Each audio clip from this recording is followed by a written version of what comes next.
On this episode of Industry Relations, Rob and I talk about the CCP, which seems to be the topic du jour.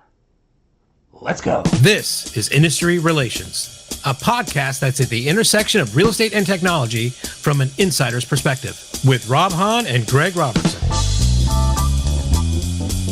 Hi, everybody. This is Greg, and I wanted to give a quick shout out to our newest sponsor, CoreLogic. There has never been a time when it's been more crucial for real estate agents to demonstrate their value to their clients, and CoreLogic has all the tools for them to do so. One Home has generated over 17 million unique users who are exploring listing and neighborhood data. Their invitation-only client portal has also amassed 2.3 billion listing views, and their new photo AI search helps turn its clients' visual aspirations into reality. For agents on the go, there's MLS Touch, which is their top-rated real estate app in the App Store, which gives agents instant access to critical MLS data wherever they are, and also can be branded for collaboration as a client version. Next up is RealList. RealList gives agents expert level analysis of properties, which helps their clients make smarter decisions and also can help them with their lead generation efforts. All this is underpinned by Matrix, the industry's leading MLS system. Currently, CoreLogic is rolling out Matrix 12, which will have a brand new interface that works perfect for mobile and desktop. Lots of great stuff happening at CoreLogic. Don't forget an update from your favorite rep, whether that's Rick, Todd, Kim, Lauren, or the rest of the crew, or visit their website. You can look at the link in the show notes. My thanks again for CoreLogic for sponsoring Industry Relations. Hey everybody, and welcome to another episode of Industry Relations with Rob and Greg. This is your host, the notorious Rob, and as always, my amazing co-host, the fabulous Greg Robertson.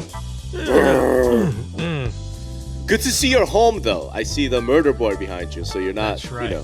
You're not doing the road warrior thing from some hotel. Yeah, second week in a row, right? It's kind of but we're back. We're back on the road next week, right? I'll see you in Vegas. That's right. That's right. And we're going to hopefully try to do a live show, at Blueprint, which would be amazing. I don't think we could do it at Blueprint. I think that would be really difficult. Yeah. Well, I'm not. Yeah. Recorded live at Blueprint, maybe. Yeah. That'll be really hard, but we'll see what we can pull together. Yeah. But in any event, I know we got sort of a hard stop coming up, and we might have a lot to get through. So, I think we might dive right in to the topic for, what would you say, like the 7th time, 8th time, 17th time. Of course, we are speaking of clear cooperation policy, the gift that keeps on giving. El Ocho. Because I feel like we just discussed this like last week or 2 weeks ago, I guess, right? Or 4 weeks ago and then 9 weeks ago, yeah. Yeah, I know. So it just keeps coming up. But and I suspect that this is probably not the last time we're going to talk about it, because I believe what's happening right now, or already happened and is happening, is just the Emerging Issues Committee meeting. So set the stage. Where are we right now with all of this, Greg, as far as you know? Yeah, I believe there's the meeting is being held right now, or yesterday, right, as you said. Yeah. There were other meetings that I knew that talked about this while I was out there in Chicago at IOI, right? Because that was around the leadership meetings as well. And you're in Chicago, why not? They had a lot of smart people there. They brought together. And this is going to be a topic, I'm sure, for the NAR annual meeting coming up in November, right? So I think these are all leading up to it. But what's the process? I mean, so if I remember, so it goes to emerging issues, right? To MLS policy committee, I would imagine. Yeah, I don't know. I don't know how that. I don't know the machinations of that, to be honest. Okay. Yeah, I don't know the machinations of that. It could be emerging issues. They take a vote, right? They make some recommendation, but it's not policy, right? Nothing has happened. It would then presumably have to go to potentially MLS policy, because obviously clear cooperation directly is about MLS policy. And then they'll discuss it, and then they'll make a decision. And then it goes to the board of directors at NAR Annual in late November or early November, for the board of directors to vote, right? So potentially there are 2 further committee meetings after this one, is all I'm I just think trying to that's get. right. I think Yeah. that's right. It could just be one. It could maybe go from this one right to board of directors, potentially.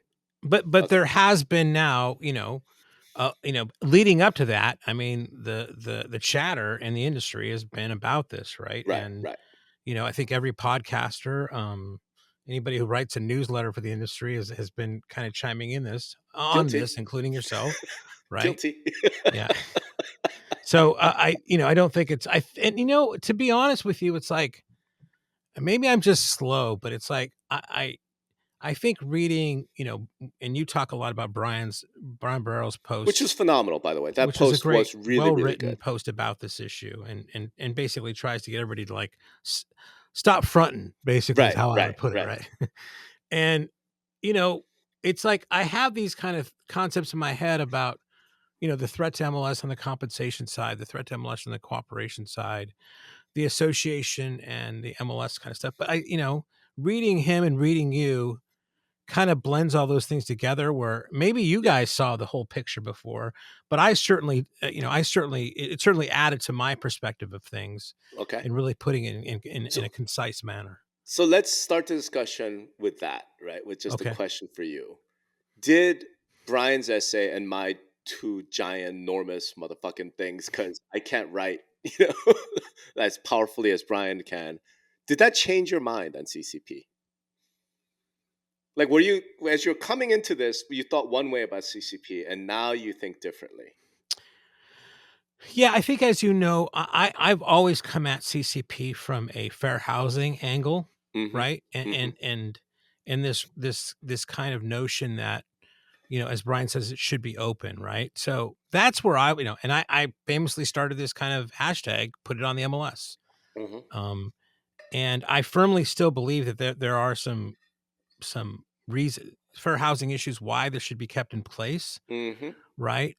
So I still think that the MLS should be the source of truth for property information in the country. I think that we're the envy of the world on that. Mm-hmm. But God damn it, Rob, you make me think too much, right? And I know there can't. I mean, I think, as Brian said and you said, the privacy stuff is just bullshit. That can be solved, right? But you shared a personal story about how yourself. It's like, hey, listen, if I could get this thing, if you got any private buyers, and I don't have to put this out there and have an open house or whatever. I don't even care what kind of money I make. I mean, I care, but I'll take a hit on the amount of money I make just to get this thing done. So I think that there are onesie, twosie kinds of waivers and or reasons why a seller may not want it on the MLS. And I think I think those are few and far between, but we can come up with, just like the privacy concerns. I think there's a way there. You propose a way. That's great. So, but what the problem I have here is that I think these big brokers, Compass is the one everybody throws out, franchise or whatever you want to, I guess, our big broker. They have a systematic way of, it's a marketing thing for them. It's not about these one-off, two-offs with the privacy concerns, and or the seller is just have some convenience factors that they want to kind of throw in there. It's a marketing thing, and then really underlining that, it's just an attempt to differentiate their listing so they can get more money, right? And that's what it's about, right? So now I think by my count, I think it's at least 3 MLSs have done studies. Is if you put it on the MLS, you're going to get a higher price for it. So as far as the fiduciary responsibility of the agent, that calls to me in question. Now, again, privacy concerns, the sellers, there can be one-off those things, but to put a systematic way in place to like keep listings off the MLS, I think is inherently the wrong way of doing it, right? And the problem that we have now with CCP is, you say, well, NAR is going to have a policy. They didn't have a policy, right? They had a guideline in a sense, and every MLS in the world enacted that in different ways. Well, some have a 2-week waiting period. Some have for office exclusive, right? I think that office exclusive language is implemented different in many in all sorts of different MLSs, right? So I don't think there's a set way of handling office exclusive as far as fines, as far as the time they can be off market. Those kind of rules I think are different in a lot of It's MLSs. just a factual question. I'm like thinking about it, and again, maybe it's in there. It's been a little bit of time since I actually read the entire MLS handbook, but I have read it, the entire thing. I don't remember a mention of Office exclusives prior to Well, CCP. yeah, I think it's something again that's been put in there to kind of placate or have a loophole. I guess Right. I think it's called to kind of Right. That I've been the bigger calling it. Yeah. brokers. Yeah. Yeah. And so, we may have So some newer listeners. I just want to clarify this. Like when okay. CCP was still at the Ocho stage, because they were talking about policy 8.0, so we called it Ocho, right? Like I remember saying, like, look, I mean, I'm fully in support of put it in the MLS, like, all of that. Um, but I just thought the Office exclusive loophole was just this giant gaping hole, right? That you could just drive a truck through, especially because the way it was written was not Office exclusive, it was broker exclusive, right? And I remember saying at the time, look, I get it. I get why it's in here, Yeah, right? broker. Because for whatever 60 years, right? What would typically happen is you would have the Monday or Tuesday, right? Because Tuesday for meeting. the Tuesday morning meetings, right? The office of a broker. So like whatever the New Hyde Park office or Huntington Beach office of a brokerage would get together at a restaurant or whatever, and they would, agents would go around and be like, "Hey, I'm getting a new listing next week. If you guys know any buyers, bring them to me." And this was just like a normal thing that the industry Yeah. did for whatever, right, 60 years. And I think the idea was, well, we shouldn't prevent that, right? Like if we're gonna have this strong ass policy, we don't want the brokers to be like, well, shut up. You can't mention a listing you're going to get, right? Like you didn't want to embed that. So we're just gonna create this exclusive. Except that it wasn't really an office exclusive, it was the entire brokerage, which probably made no difference back in like 1962 when, the brokers When really there wasn't weren't, an internet. there was no internet and brokers really weren't that big, right? Like we really didn't have like a national brokerage. I want to say maybe Coldwell Banker might have been the very first to have like a national scale, but even then they weren't a single brokerage, right? It was a franchise, right? So it was Right. independently owned and operated. Well, and now, when at the time it was being passed, I'm like, Compass is a national brokerage, right? And Coldwell Banker, yes, they have a big franchise thing, but they also have a very large national brokerage that's company owned. It's national, Home Service America is a national company. Redfin's a Yes. national brokerage. I'm like, Yeah. this creates this perverse incentive to the point, the FOMO. You start holding, et cetera, et cetera. Well, so here we are, right? Yeah. So to answer your question, I mean, at the end of that, has it changed my? No, it hasn't. But I have better understanding, and I've got to thank you, and I got to thank Brian and other Yeah, people around there for kind of yeah, understanding more of those issues. yeah, And it doesn't, the thing I'm kind of like doing now, and you've done this for a while, is like in this role of being an advisor, as I am now, right, with several companies. right, They're asking me, hey, Greg, what do you think the future is going to be? So right, and you and I do this on the podcast all the time. We try to kind of like, okay, suspend disbelief. right, What is going to happen? Or if we're going to build an MLS from scratch, that's another right, right, type of exercise I think that, right, we're asked to do with the boards and associations. How would we build it? Right. And I understand, I think I understand the positions of the DOJ, of big brokers, of MLSs and associations. right. But man, it is so hard. It's like everything So else in this. It's just so difficult to you're kind of. exactly right. So two-part series I just put out, what might have been one of the hardest things I ever wrote. Right? It's yeah, It took me way longer than my normal. Right, like typically I could spit out 5,000 words in an hour. It's like not that big a deal. This took me a really long time. I think it's because you too are like there's more pieces in place, and as you put everything together, you're understanding more of the intricacies and the nuance of all this stuff, right? So Yeah, and yeah, and I think what it came down to was and I sort of wrote it out, right? It came down to trying to simplify all this complication down to a couple of things, right? So for me, the issue was that the origin of CCP, of Clear Cooperation Policy, was not fair housing. It yep, was not this interest and concern for consumers. That was never the origin. It was never the original purpose, right? The original purpose was the MLS were threatened by the rise of off MLS listings, right? And again, I think it was sometime around 2014, 2015. I think it was in San Francisco when Jim Harrison got up and talked about how 30% of his transactions have 0 days on market because they were all done off MLS, and the agent was just putting it in just to get the credit, things like that. And people freaked out, right? And then everyone learned that Compass had this like systematic coming soon strategy where every single listing was 2 weeks of coming soon. You know what I mean? Like, and then we'll see, and other brokers started copying them, et cetera, et cetera. So clear cooperative policy, I felt like the original purpose had nothing to do with consumer benefit or fair housing or any of that. Let me add a little flavor to that, though, is I think that, and I remember that quite clearly because I think what got it over the top, though, I think was people talking about it. Because I remember I did a series of fake ads of, right, that was the tagline was put it on the MLS of right. The situations people could find themselves. And I'm talking about the old, the elderly, the poor, people of color, sure, those kind of things that, sure. if this wasn't all out there, I think that was it did come in, but much later as a kind of push to get it over. But that's the way line. It is in typical just politics in general, right? Yeah, that's true. It's like you can't. In other words, like there's no chance of passing anything if NAR or somebody were to get up at MLS policy and be like, "Hey, we need this policy because our MLS are being threatened, and that threatens our breadbasket." Nobody like they'll be like, "Okay, well then compete." So you need to come up with some other reason, and that's not just NAR. That's like politicians all over the place. Like they claim to. This is really about working moms. Like, no, it's not. It's about funding, some fucking war in Ukraine. Right. Like, yeah. So there's some of that. Now, having said that, the real conflict was no matter what the origin, no matter what the, the selfish motive, like I can't deny that the impact of it has been more accessibility.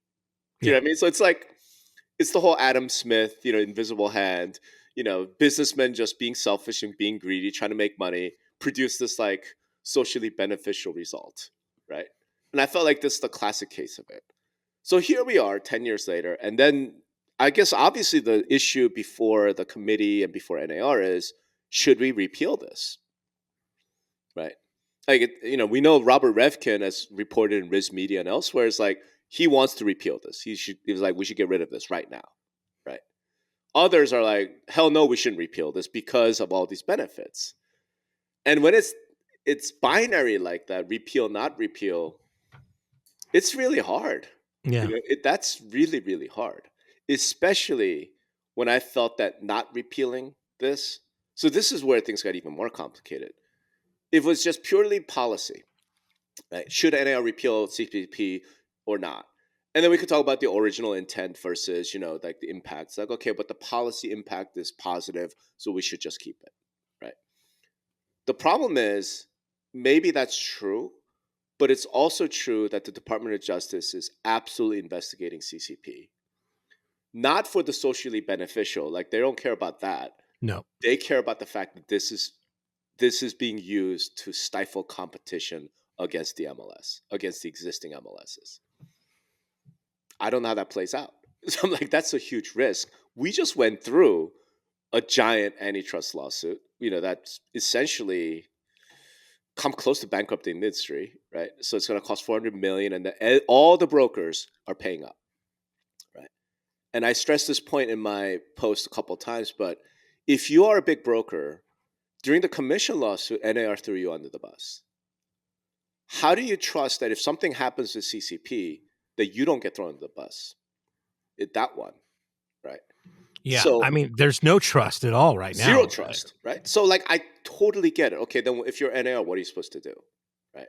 So I came up with this, cockamamie, like this whole scheme at the end of it. But at the same time, as I'm published, I'm like, even if everybody agrees to do it right now, like literally, let's just listen to Rob. He's right. Let's put in this system, primary marketplace, and then waivers, right? Even if we're to do that right now, it's going to take some time to set that up.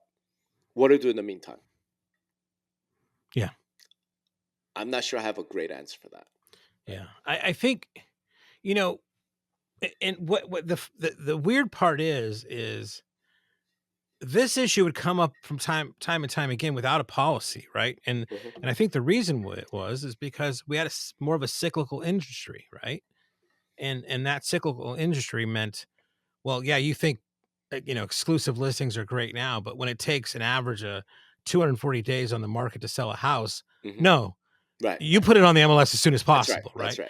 right. And we don't have that mechanism now because this market is so freaking wacky. Sure. And the inventory is so low, and the pandemic and the GFC provided even more problems that are exacerbated now. Sure. Affordability, whatever. I mean, all these types of things that I don't, as much as Darth Powell and sure and all the goddamn Twitter guys that are predicting the doom and gloom. I just it's a very basic economic thing. It's supply and demand, and I just don't think those factors are going to change anytime soon. So I don't we can't wait for the market to turn to solve this problem for us either, right? Yeah. It's and I don't know, and I can understand the DOJ's, well, hey, it's capitalism, right? You have your own MLS, or what, call them, you have your own listing network, like it is in commercial, you have your own listing network, and may the best man win. I certainly see the Americanism of that, right? But when you look at the rest of the world and everything else, they look at us in envy of how we do it, right? And I don't, it's just frustrating as hell, because I want to be I want to be optimistic about, or at least have some things, and you've at least laid some stuff out, which is, which is good. I mean, but let me ask this about your stuff, right? Yeah. So, it seems, and I think I understand, but just for clarification, I think a lot of people are going to, okay, Rob's answered everything is the MLS and the association should get divorced. Yes. And not everything, but a lot of things. Everything a lot MLS of things, related. right? Yeah. And included on this, right? And I'm like, I just don't know if I mean, is that another, what's behind, why does it always come back to that? Why does it always come back? I mean, because it seems like there's a lot of issues that you come back to saying those two things should be separated. Sure. So, that's why I posted that video clip from my 2016. Yeah, no, you were in the room. I rewatched it. Yeah, and you were in the room when I first gave it. Yeah. My whole premise is this: I think the association is hurt by having the MLS affiliated with it. Right. They're a codependent. It's a codependency. In other words, they're when you have a kid that hasn't left the house and they're 45 years old, right? And I think the image that I used in the presentation was, remember those floating chairs from WALL-E, the movie? It's like, yeah, I mean, it's really convenient, it's comfortable, right? You don't have to learn to walk. But then, they finally land and people are like waddle. It's just, it atrophies your muscles. That's not good for you. Right? But the associations always say, we invented the MLS. This is our thing. This is, why are you saying it has to be separate now? I mean, this is, we realized a problem. We solved the problem by making this MLS, right? By making the MLS. I get it. And I'm not saying it would be easy for the association. I totally understand. I'm not condemning them. I understand why the associations want to hold on to the MLS so hard. My point is this. If you look at the NAR founding, the realtor movement start, right? It was in the context of, there are all these real estate agents, all these people out there, right? Who are running around committing fraud, doing shit that is just unethical, right? Like forgeries and, double dealing, all kinds of really just ugly, ugly stuff, right? Now, we can call that free market if we want, okay? But it's not. When you're lying to people, that is not the free market, right? That's just not. So they said, what we need is, we need to create an organization that sets our members apart from these curbstoners, right? These fraud, these scumbags, these scam artists, right? And because we can trust each other to be ethical, honest business folks, we should set up a way for us to trade, to do business between ourselves, right? And when realtors were, let's say, 10% of the population, that made all the sense in the world, right? If you want to think about it this way, realtors, NAR, was like the original top agent network. Right, yeah. Right? Sure. If you think about it, okay? So from that context, it makes perfect sense. The issue is then it won, like NAR won. A lot of the problems with the realtor and NAR and realtor associations is that they won, right? And then instead of then changing because they won, they just kind of held on, right? So for example, realtor code of ethics, and we've had this conversation a while, right?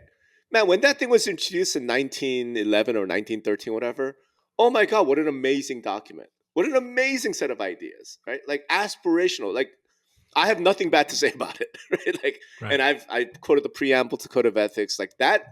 Those words are a big chunk of the reason why I'm still in this industry, right? It's really just uplifting. It's like yes, under all the land, upon its wise utilization, like yes.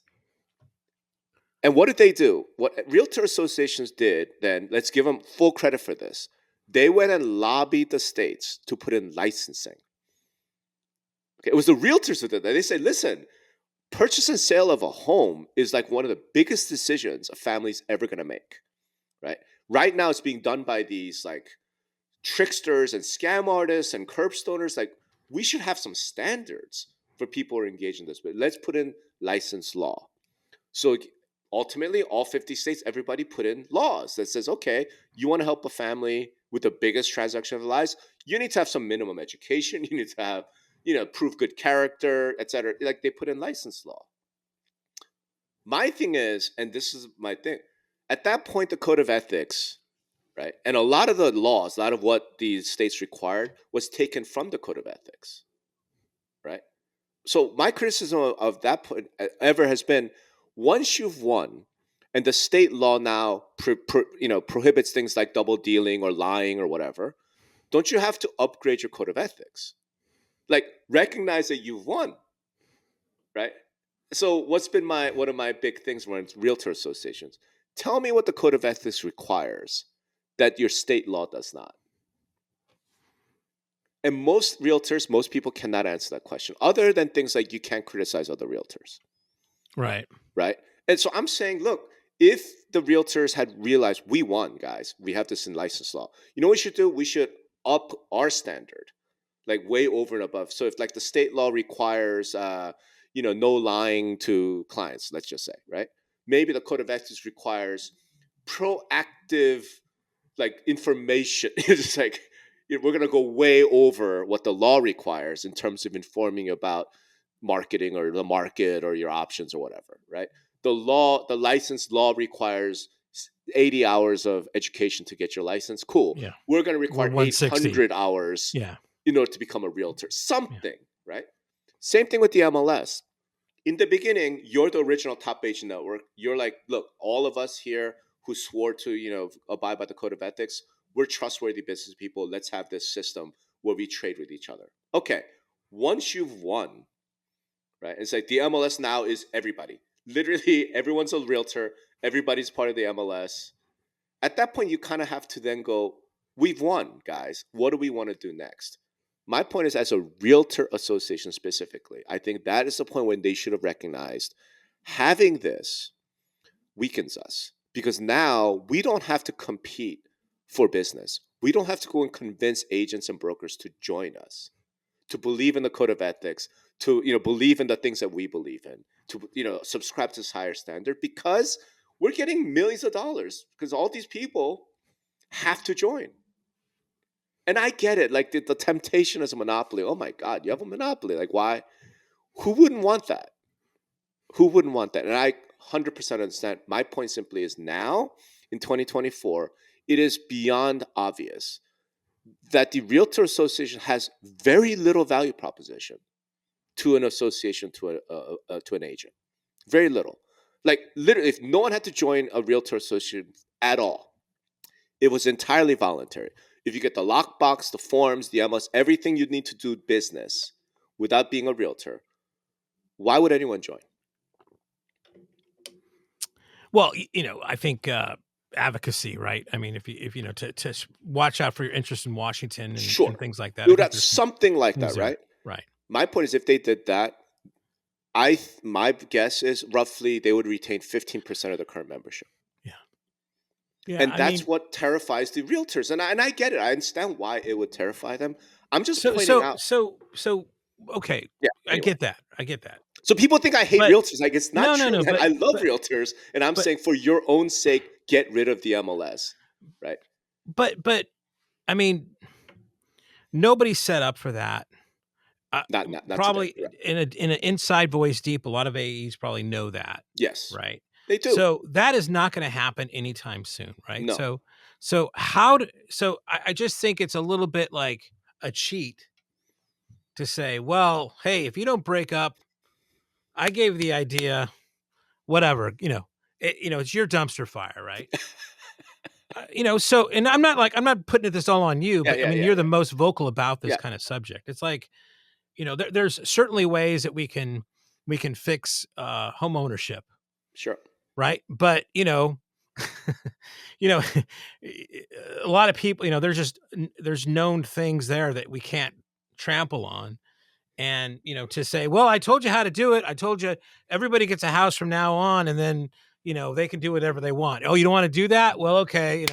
Who cares? You're not listening to my idea. Right. I mean, is there, because I think that's beyond the pale, is like right now today, separating the MLS and the association. So if we take that off the table, Rob, hold on. If we use your big brain, before we take it off the table, before we take it off the table, as you know, Greg, I spent most of my consulting career since 2016 trying to convince MLSs to what I call privatize.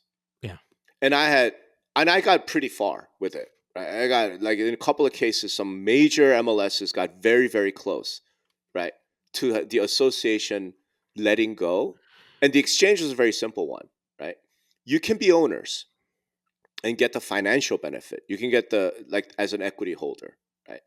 But you have to surrender the control over the MLS. You have to surrender the board. You have to let the MLS go out and actually compete, right? And like I said, I got very close. So I don't agree with you that if an MLS today wanted to do this make this happen, if they wanted to privatize, if the association leadership got to the next level of, like, if they understood kind of the long-term benefit and they say, yes, we should do this, it could happen today. It really could. I've put the blueprint out there. There are a number of guys who, and if give me a call, I'll be happy to help. Right. I'm just saying. So I don't want to just say it can never happen. No, it can happen. It can happen very quickly today. Right. But having said that, go to your point. Well, you might say in some instances, but as far as for this to be a national thing to happen, I don't know if that's kind of a reasonable expectation to have. I mean, you worked on this forever. You said somewhere close. Has anybody done it? No, of course not. And you know what? So I mean, that kind of tells you your answer right there, doesn't it? Well, it doesn't. It doesn't. But because the specific reason why it didn't happen is important. Why it didn't happen in two cases was a small, like 30-person association, who was a shareholder in a large regional. And the way the bylaws are written, you had to have unanimous, like all the shareholders had to agree. So because this one 30-person association that operated out of a single wide, okay, said no, the entire thing fell apart. Now, and this is what, like, the large associations, those leaders said, yes, we should do this. The MLS said yes. The board said yes. Everyone said yes, other than this one. Like, that's happened over and over and over again. Why? Because that association leadership, that associate executive did not want to have to go and compete, did not want to have to go and say, here's the value, here's why you should join us, right? And they were like, with 30 people, man, how do you make any money to pay your AE It's just tribalism, man. It's just no, but tribalism. Like, at that point, it wasn't the 30 member dues I was paying it. It was the MLS I was paying for it. Yeah. So they couldn't let go. And I'm like, you should probably go away. You 30-person association probably has no value. You need to go away. And I'm sorry to say it like that, but everyone knows. Everybody knows. I mean, I feel that there's a lot of issues that go back to that, where the smaller associations are really, at the heart of this stuff, right? I don't know. I don't know if it's small. I don't know What if was it's the big. second? What was the second reason? You said you had two MLSs. What was the reason that one didn't happen? But in both cases, it was a small Yeah, shareholder yeah, association said no, we're not going for it, and then the big one's like, okay. And I'm saying, well, if you want, guys, you could just roll over them and just do it anyway. And they're like, nobody wants to do that. Right. right. Well, I guess they, in the case of their bylaws, they can't violate their bylaws if they're written a certain way. Well, Yeah, but you know what? Since the shares that meant nothing, if all of the associations then said, okay, we're out, we're gonna go form our own thing over here and leave you, rebel, out. You could have done it. yeah, and I think a lot of times it's even sometimes. I mean, that's kind of a binary case. It's this one guy, but you have other Oh yeah, yeah, instances yeah, where, yeah. No, I'm sure it's a lot more complicated in other markets. Like I'm just yeah, relating my I, own don't- I, don't- I personal don't. I mean, to me, story. it's like I understand, and I guess I could Yeah. agree with you that would be a a a, a perfect case, or a great case of happening. I'm just want to be pragmatic and about Right, right. So kind of let's the like. So I'm just relating. I'm just yeah, yeah, objecting to yeah. it And so can't I happen just today. I can't like, okay, well, yeah, Right, but that's a practically way, speaking, right. So right? it's not Yeah, going to happen. Let's just assume it's right. not We going to could happen. push those Right. association executives Now what? down a flight of stairs, Right, right, and yeah, right, things would be fine, right? But I right, can't do that, right? right. So continue with your Yeah.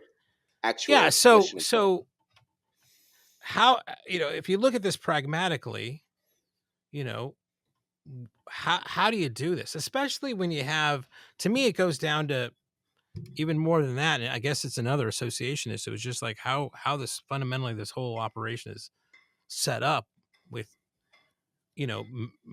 members, really non-professional members in a sense, right? These 1099 guys controlling the whole damn operation, man, Right, and what that means, and like right. that to me somehow could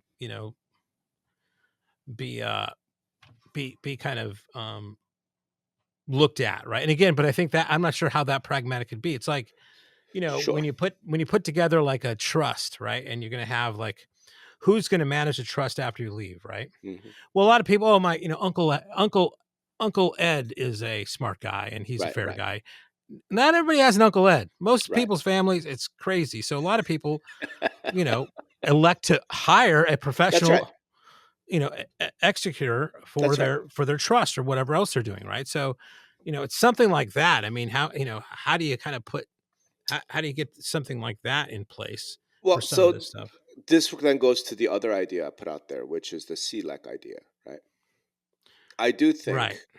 if since again, I'm with you, right? Theoretically, ideologically, MLSs and associates could get divorced peacefully tomorrow. They could. Pragmatically, it's not going to happen. We agree, right? Okay. Here's an idea then that doesn't require that level of divorce, but it's still kind of a big deal, which is so this is the CLEC, which is a competitive local exchange carrier. This is an idea out of the telecom industry. But for people who are listening who maybe don't know, just think about like these little wireless companies like Straight Talk Wireless or whoever you might get at Walmart, Yep. right? Like if you think about it, those guys don't have microwave towers. They don't have satellite. They don't have the infrastructure to be able to provide cell phone services. So how are they doing it? And the short answer is they lease it from the big guys, the Verizon Wireless, the AT&T, whoever, T-Mobile or whoever, right? And why would those Verizon and AT&T allow this to happen? Because there's a law that was passed that says you must lease your facilities, your bandwidth, and your pipeline to these smaller competing Right. companies To foster competition. to foster competition. So I'm saying that could happen to us by law, right? In other words, like after CCP, who knows, the FTC might come in and be like, you must do this. So I'm saying, why don't we just do it proactively, right? NAR could pass a rule tomorrow or in November, I suppose it will take board action, right? That says every MLS must share all of its data with anybody who wants, right? Especially a competing MLS. Would it be a seed, or would they have to continue to share that Yeah, no, data? you have to keep sharing. Well, but Right. so to So me, like, it's I'm essentially not like a sure. national data share, and I called it. It's like the easiest way to wrap your head around it is MLS IDX. Right. The MLS says I'm in. Okay, that means all of your data is exposed to all the other MLS who say we're in, but in return you get all of their data. Yeah. I mean, I'm not sure how to equate, renting physical antenna and bandwidth to like I'm sharing all my customer data with you, right? Because I that's mean, essentially what you're doing with listing it's listing data. data. Well, but I mean, the broker would argue that's their listing data, right? Right. Yeah. So I mean, I could see like, because if you're really going to compete, right? So in that case, what are you competing on? You're Then competing on right, the structure of your price. MLS Right. No, or at that listing point, network. Let's not call it an whatever it is. MLS. Sure. Listing You're network. Right. you're competing on the structure of your MLS or What do you mean your listing structure? network. Structure like rules and Sure. Yeah. Right. compliance and Right. well, I guess the compliance. Who handles compliance? Each MLS. Right. So what data feed are you getting? Uh, It goes. Everybody uses one listing input feed no. mechanism, and then. It's exactly like you're just forced to share. Right. So, for example, let's But I say. mean, but if you have an incumbent MLS, they have a whole Right. department about That's right. compliance, That's right. and they would argue we've spent a lot of time, energy, and Right. money Right. to put out this great product of Right. accurate data, and now Right. I'm just going to share this with my competitors. Well, So they're in the telecom system, you are allowed to charge for this. right. There's Verizon doesn't have to give away their bandwidth for free, right? They are allowed to charge Straight Talk Wireless. Oh, you want to use our wires, our towers? Okay. So Well, there's maybe the MLS says, okay, sure. Here's my data. Here's the fee for you to take my data. That seems fair. Right? Okay. So, yeah. So if let's say there's incumbent MLS and then there's MLSX, right? Right. This listing network X. Right. Yeah. And if they get, a big broker to join listing network X, and now listing network X has to do listing input for them. Mm-hmm. And then that has to be shared with the other people within that That's area, right? Including the incumbent MLS. Including the incumbent MLS. Right. But listing, network X may, so they, I mean, it just seems like a giant, kind of, a little bit more complicated, because maybe listing, the incumbent MLS has a much better and seasoned compliance staff, where this new startup just put theirs up. Sure. And they don't when they put their data out, it's like, oh God, this is crap data. Sure. They don't have a really good data, compliance department. Right. And then let's say that the incumbent MLS says, okay, well, I'm going to take this and put it through my system. Mm-hmm. I mean, you might argue that listing network X would like, well, you know what, that is better data. I'm going to use that instead, and they'd pay. And I don't know. I mean, I don't think it's that complicated, Greg. Right? I mean, I just gave you one scenario just off the top of my head. Incumbent MLS, right? And then Top Agent Network comes to the market and be like, hey, we're going to set up a competing MLS, right? So we're going to join this CLEC network, right? Yeah. So now I'm going to pay you for correct, and I'm going to pay you incumbent MLS, right? And then you're going to pay me for my data, like blah blah blah, right? Point is, as an agent now in that market, I could go, I need an MLS. I can go with incumbent MLS, who then says, hey, we have this compliance department, we're better, we've been doing this for 70 years, blah blah blah blah, right? And then you have this incumbent, this Top Agent Network. It's like, maybe it's price. We're going to compete on price. In other words, like, it's just competition, right? Like, as an agent, though, I could choose either one. Yeah. Well, but don't we have and if that one now pisses with me off, guess MLS what? I go to the other one. Yeah. Don't we have MLS a choice now, though? And with data shares, it's the same thing. Not really. You and I both know it's not really that. Well, I mean, I'm in Southern California. I could join the MLS, right? They get a feed from all the surrounding MLSs, and I might just like the Vesta Plus system better than the Matrix system, right? Right. And, so what's different in, I guess what you're saying is let non-association or right. No, literally every listing network, like, have startups. Right. Because again, to me, the choice then the choice becomes, as an agent, I don't have to join CRMLS. I could join Claw. I could join CRMLS. I could join Sandicor. I could join whatever. I could join Top Agent Network. I could join any MLS, because every MLS has all the data. Right. But I think the weird part would be, is, let's say you started this new listing network, right? Yes. You get you're paying a fee to CRMLS. Yes. Right. It's Greg MLS, right? Greg MLS. And you know what? I'm going to have a beautiful search system. I'm going to do all my design stuff that I love. That's right. And people are going to love it, right? That's and CRMLS, they're going to handle, all the messy stuff. I'm going to pay them to do that. Sure. It's like having an app, really. I mean, it's, I have another kind of way of looking at it, right? Sure. But I'm going to say, but it depends on the level of what they want to replace, because if you truly want to like replace it, and I think, from a revenue standpoint, from a business model standpoint, hey, that's an expense to get that data. I would rather not pay for that data and get the data directly from the broker. Mm-hmm. But then that's going to increase my costs. So it's. But here's my point, Greg. Though, is like let's not get into the weeds and overcomplicate it. I'm just simply saying, if we created this new system, point is that the broker agent can pick and choose which MLS they want to use. You know what I'm saying? Yeah, I mean, they're not limited to one choice. Yeah, but again, I mean, there's a thing actually called MLS a choice, right? And I think people can do that now. Like I said, the MLS choice rules. The thing, I think really the difference that you're talking about is that typically those MLSs are associated with associations or the current infrastructure. But I'm just saying, look at the practical impact. Okay, fine. NAR passed MLS of choice to, great hoopla. Was it like 2018, 2017? Right? Okay. If you're in St. Louis, how many MLSs can you use? Well, effectively one. Not effectively. One. Right. If you're anywhere in the country, how many MLSs can you actually use? The only market where that's different probably is Atlanta, where you have two. And then maybe the Bay Area where you have five and they have data share. Do you know what I'm saying? Like, that's not choice. That's not competition.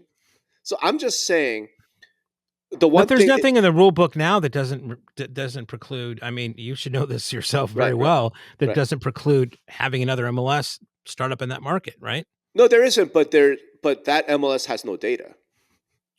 Right, but they can get data. It'll just be at an ad hoc basis, though. But as an agent, if I join Greg MLS, right, I need access to the market data. You don't have it. So you have no value to me. You know what I mean? It kind of reminds me. So I'm saying by forcing the sharing, now Greg MLS has all the data. Right. Yeah. Now I can use Greg MLS. And now Greg MLS competes with incumbent MLS based on where price or service or our front end is way better than their front end. And here's the thing. I'm saying that's a positive, because what does the incumbent MLS do? Let's say you come in and Greg MLS starts taking market share. Right. And they're like, oh, shit, we lost 20% of our subscribers. They got to get better. What are they doing that we're not? Well, they're cheaper. Okay, let's sharpen the pencils, right? Can we lower our price? No. I mean, competition is beneficial for everybody. Right. Right. And here's the reason why I really advocate for divorcing the associate MLS goes back to this too. Today, just using Northern California, Bay Area as an example, there are 5 different MLSs in Bay Area, which is effectively one single market. They all do a data share. Why? Shouldn't they be taking each other out? Well, you know what I mean? Like competition. I don't need to tell you, the people in city of San Francisco think they're way different than the people of the city of Berkeley, right? So, okay, fine, but then stop, this cozy cooperation. Let's do data. But that really doesn't competing. Just compete. That really doesn't. I mean, just circling back. I mean, and I don't think you were going down this, but I mean, this doesn't solve CCP. Right, just because now that PLN can have all the listings, because if you're saying with this CLEC thing that PLN's got to give those listings over to the other MLSs. That's true. Yeah. However, no, I'm saying that it does solve one very important part of the CCP problem. Right. In other words, CCP in terms of the fact that it opens up more access to listings is not the problem. That is not the problem. Right. The Department of Justice is not going to come after anybody because CCP tends to create a more open marketplace. Department of Justice is coming after CCP and NAR and everyone touching CCP because they think it prohibits competition between MLSs. So I'm saying by doing the CLEC thing, you're directly addressing that concern, right? In other words, the flow is... I don't think it's just between MLSs, but between MLSs and other listing networks, which they consider private or otherwise. Correct, Yeah. private or otherwise. So I'm saying literally by saying, here's a CLEC, guess what? Now our MLSs all compete with one another. If top agent network or private listing network somebody wants to come in and compete, they can. I don't know what grounds for. Then I feel like that just completely cuts the legs out from under the DOJ. So then I feel like you could maintain CCP in a way, right? Okay. So you're basically taking the legs out of their argument, right? Correct. It's like we have MLS IDX, right? And anybody can start up their own MLS Right. out there, right? And and that's the case, right? And if top agent network fails in that event, it's because you didn't compete effectively, right? But I don't, but it does, I guess, right? So then, when you do that, that gives you the ability, right? Now you've taken that monopolistic thing off the table, completely off the table. So now, like anybody, my rules say you can't do that. You can't keep, if you want to be along the MLS, you have to put it on the MLS. That's right. You can go to this other guy and keep it off the MLS or not, but you're not going to get the benefits of what I provide, right? I mean, so that becomes a secondary problem, right? Right. So let's say Greg MLS says, I say to these guys to Compass, right? You know what? Incumbent MLS won't let you have private listings on their network. I will, right? I will. But again, that goes back to the same kind of weird paradox where if it is an IDX, if that's the way you're looking at it, I have to provide all of your data. No, but the thing is, then the issue becomes maybe you don't have the private data. So here's the thing. So yeah, but I mean the private data thing's a marketing thing. It's not like it's like they want to use it as a marketing thing, right? So what I'm saying is that they turn out to be two different issues. The CLEC, the CLEC thing, the MLS IDX, what that solves is the legal problem from a CCP, right? So let's solve that. Okay. That still leaves us with a policy problem, meaning should we allow private exclusive? Should we allow all this? And my answer to that ultimately came down to you should allow the seller, the seller specifically, do whatever the hell he wants. Because that was my experience. I'm the seller. I'm not a rich guy. I'm not celebrity, right? So it's not a privacy concern, right? So it's not like the existing rules can serve me.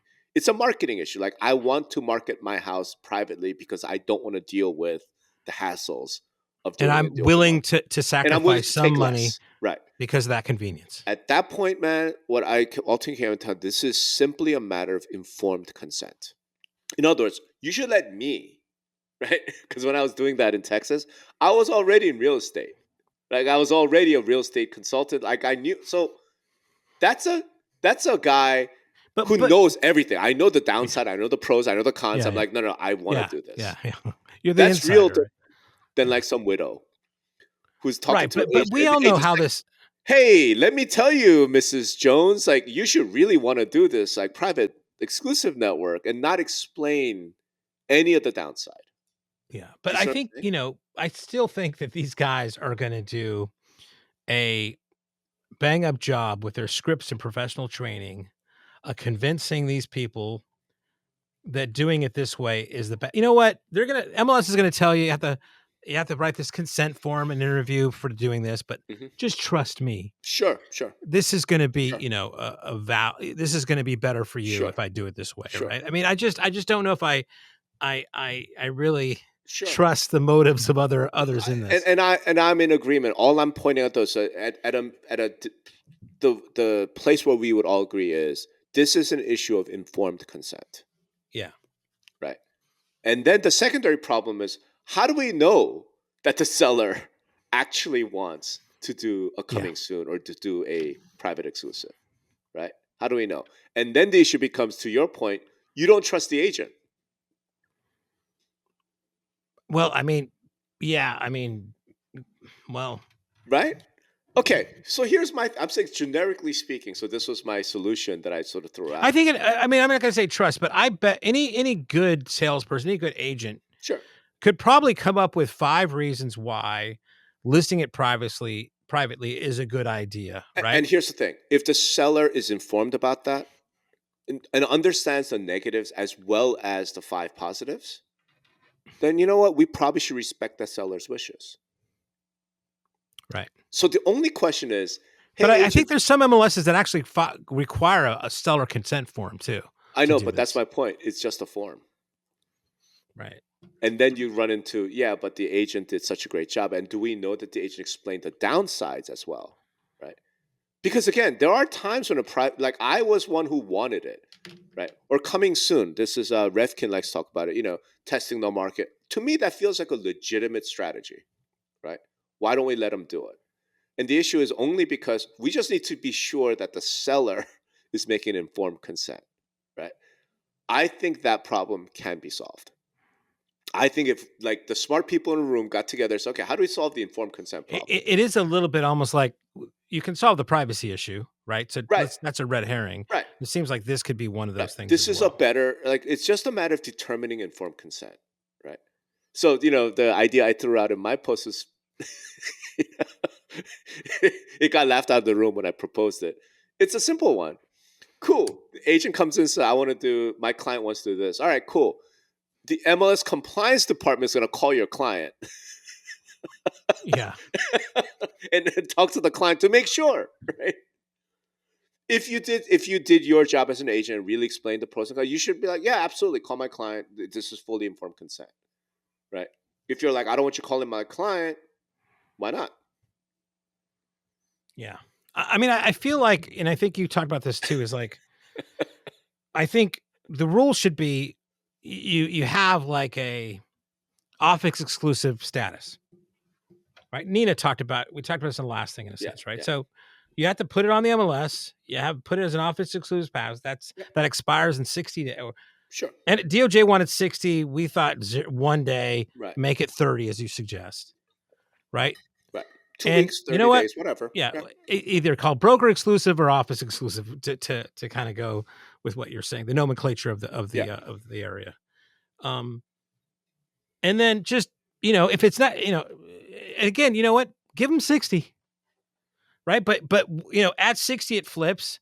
If it sells, they've been required to put it in the MLS. So CMAs and all the other data is going to be fine. It goes through the same compliance thing. And then we wait for Adam Smith's invisible hand over the time. And when the market softens to kind of correct this, right? But let's get out of this situation now for in some regard of getting DOJ off our hands. Right.